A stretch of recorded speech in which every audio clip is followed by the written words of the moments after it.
Estou grávida, não estou grávida, na realidade. Estou dando um exemplo aqui. Tem a irmã Cassiana aí que está grávida. Amém por isso, né? Que Deus abençoe ela e sua família. Nasce o bebê. Nós amamos o nosso filho. Temos o sentimento, nós desejamos bem. Nós queremos o melhor. Mas o que acontece?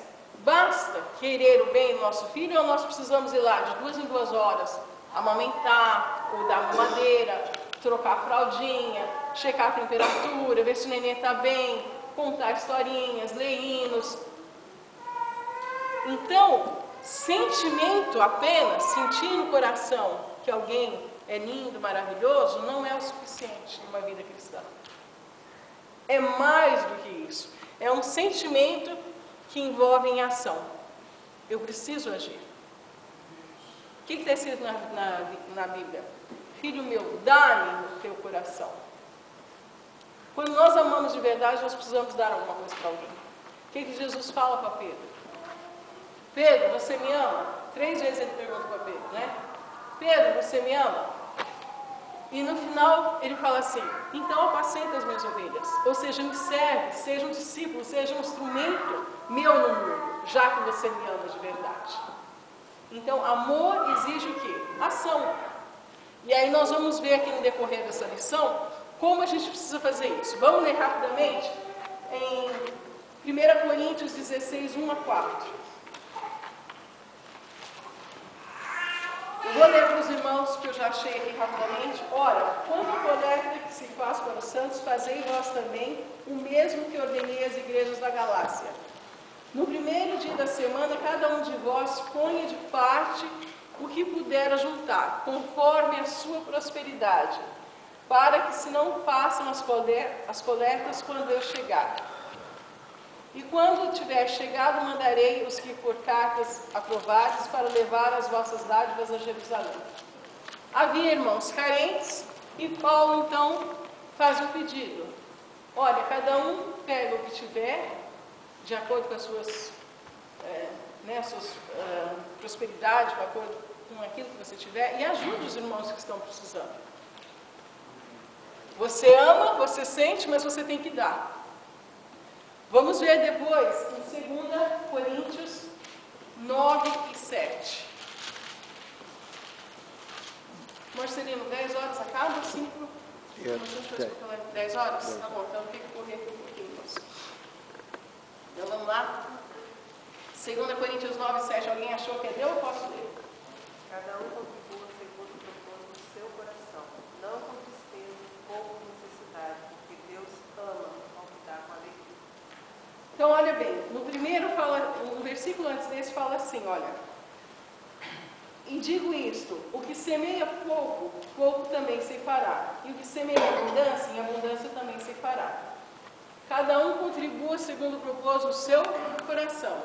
Agora, Deus ama quem dá o quê? Morrendo de dó. Quando eu coloco a mão no meu bolso, parece que eu estou ficando uma estaca no meu coração. Mas eu tenho que dar esse dinheiro. Ai, se eu não der, irmã Eliane vai me olhar torto. Desculpa, irmã Eliane, dando exemplo aqui para a gente rir um pouquinho. Tudo bem, o dinheiro vai chegar, mas Deus me ama porque eu fiz isso? Deus ama quem dá o quê? Não, olha, eu só tenho $5 aqui, mas olha, eu quero ajudar. O irmão está precisando, a igreja está precisando, então eu vou dar, Senhor. Eu só tenho isso, mas eu quero dar, eu estou feliz de poder dar, eu quero que a igreja prospere, eu quero que o irmão seja abençoado, e aí eu vou lá e dou.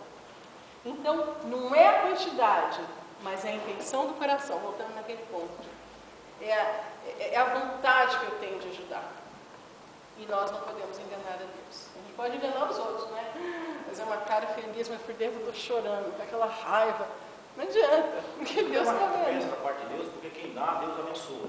Porque existe muito exemplo de cristãos americanos que prosperaram grandemente aqui nos Estados Unidos, porque bancaram o ministério, criaram colégio, abriram igrejas do próprio bolso, investiram na obra de Deus. E Deus abençoaram tremendamente. Claro, é a lei da semeadura. James Cash Payne, ele começou com 10%, morreu com 94 anos, em 73. Ele dava 90%. do que ele ganhava com a obra de Deus. Já ouviu falar que A Colgate Colgate era 50%, também. era 50% de Deus.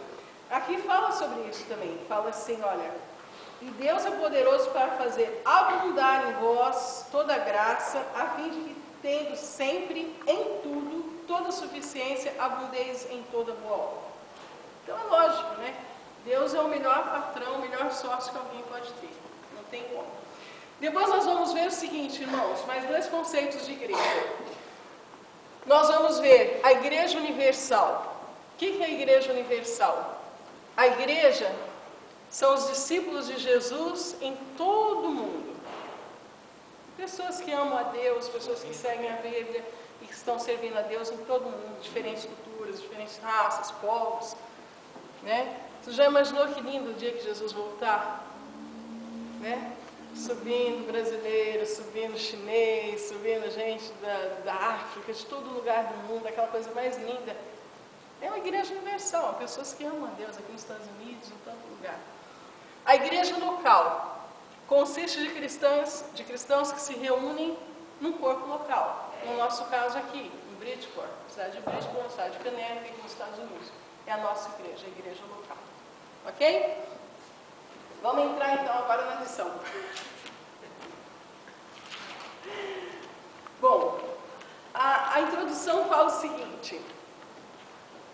Como eu já expliquei, Paulo faz a pregação no dia de Pentecoste, quase 3.000 pessoas se convertem. Quando a igreja cresce, aumenta os problemas também. A igreja o que é? É um lugar, é um hospital espiritual. Nós vamos ter pessoas de diferentes educações, cultura, de caráter diferente, de educação diferente, e que Deus precisa lapidar. Nós aprendemos na semana passada a importância da disciplina. O que é disciplina? Ensino. Os irmãos lembram? Por isso daí vem a palavra discípulos. Foram discipulados, foram ensinados e agora são discípulos de Jesus. E aí começou a acontecer o seguinte, eu estou resumindo por causa do nosso tempo. Eu tenho 25 minutos para concluir a lição toda. Os irmãos gregos começaram a reclamar que achavam que as viúvas gregas estavam sendo preteridas. O que é isso? Estavam sendo desprezadas na distribuição diária. Tá? E aí, Pedro e os outros líderes falaram o seguinte: nós não podemos largar de orar, de jejuar e ensinar a palavra de Deus para começar a servir mesas. Então nós vemos aí um ponto muito importante na igreja. A igreja precisa, para que a igreja cresça, tem que haver uma organização.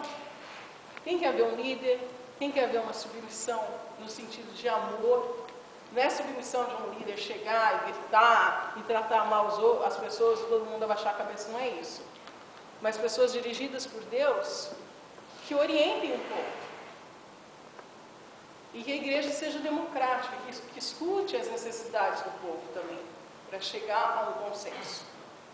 Então eles chegam e falam: olha, vamos reunir toda a multidão e vamos escolher entre o povo 7 varões, e esses 7 varões, eles têm que ter 3 qualidades. Alguns dos irmãos sabem quais são?